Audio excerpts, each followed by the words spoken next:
Hi, I'm naturopathic Dr. Lauren DeVille, and you are watching a YouTube video series on identifying and removing the obstacles to cure and giving your body the building blocks that it needs in order to heal itself.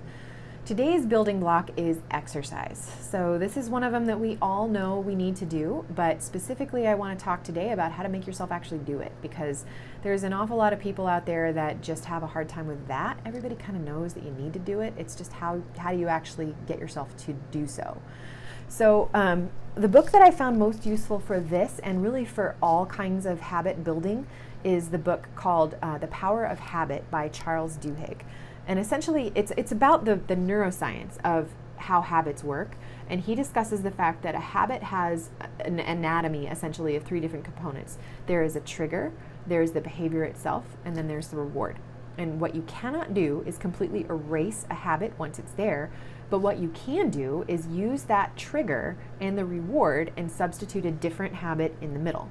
So for exercise, this is a little bit different because in that case we are actually building a habit that isn't already there. So what we need to do is create a trigger. And the reward should be something pretty short term so that you can identify that association and you can get it pretty quickly. Now the trick with exercise is that a lot of people want to reward themselves with food, and then you end up kind of back spacing in terms of your progress. Because of course you're probably going to burn a whole lot fewer calories than you're going to consume with whatever it is you reward yourself with on the other end. So try not to do that. But make sure that it is something relatively tangible so that you continue to do it for the period of 60 days. Between 21 and 60 days is how long neuroscience tells us it takes to form a new habit. So whatever you do, you need to commit to sticking to it for between 21 and 60 days, ideally 60, before you can actually expect that the habit will begin to work for you. So the trick is to come up with what your trigger and your reward may be. So for a lot of people, what works is for them to do something like schedule it. This seems to work for a lot of my type A patients where they tend to get a lot of things done. They just don't seem to get exercise done because there's too many other things to do. But if you put it on the schedule, if you put it on the calendar like anything else, now all of a sudden it happens on a regular basis.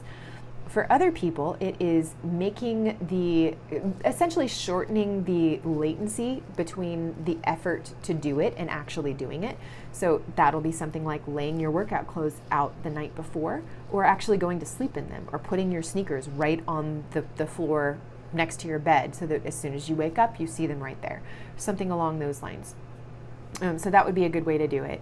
Another one is to have like a post-it note or something like that on your computer, or actually this is even better, if you put an alert on your phone, if you're going to go after work, for instance. Put an alert on your phone that's going to pop up right as you know you'll be leaving work, and it will remind you to go do it. That can function as your trigger. Just make sure you're doing it consistently. The more you do it at the same time every day, the more likely it is to actually become a habit.